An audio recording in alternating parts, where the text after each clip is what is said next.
Hey everybody, this is Gus from Askewed Reviews. And it's Saturday, so you know what that means. It's a new episode of Cinema Society Saturday. Now, just in case you don't know what that is, me and a bunch of other people online who love horror movies have all come together as a group. And then what we do is we are randomly given a theme. We then partner up and give our partner a movie that fits within the theme, and then we review that film.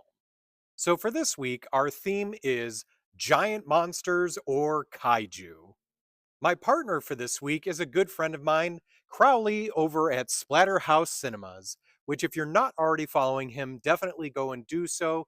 Especially keep an eye out for a project that he's working on called Pumpkin Patch Pals. This is going to be a comic book series and an animated series. So the movie that Crowley gave me for this week is Troll Hunter. That's right, I'm talking about the 2010 film Troll Hunter, directed and written by Andre Ovredal. This is a movie that I've had on my watch list for quite some time, but never actually sat down and watched it. So thank you, Crowley, for finally getting me to do so. Now, just as a pre warning for everyone, this is a foreign film, so it is done in subtitles. Now, normally I'm kind of iffy about that, but honestly, this one ended up being so fun to watch, I did not care whatsoever. So, Troll Hunter is a horror movie done in a found footage style. So, the story for this one takes place in Norway, where we have a group of college students who are trying to make a documentary. Now, what they're originally trying to do the story on is a poacher who is apparently going around and hunting bears. Now, unbeknownst to them, the person that they are following, who is supposedly this poacher, ends up being something completely different, as he is hunting something, but not bears, trolls.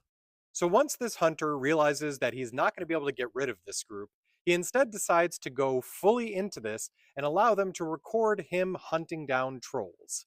So, for being a movie that was a found footage and a foreign film, this was way better than I was expecting.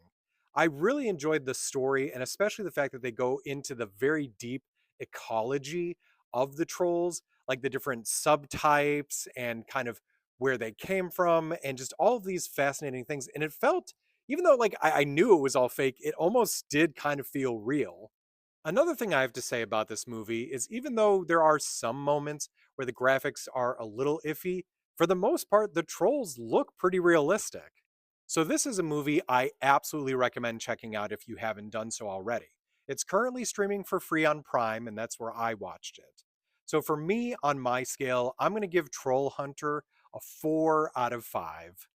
And once again, if you're not following Crowley at Splatterhouse Cinemas, please go and do so. He's got some wonderful content, and you definitely have to keep an eye out for everything related to Pumpkin Patch Pals. Additionally, another big reason to go and check out Crowley is so you can keep an eye out for the movie that I gave him to review for this week. And that's the movie Love and Monsters. So I hope you enjoyed this episode of Cinema Society Saturday. Now, if you want to check out what everyone else did with their reviews, or even look at some of our past reviews, just look up the hashtag Cinema Society Saturday.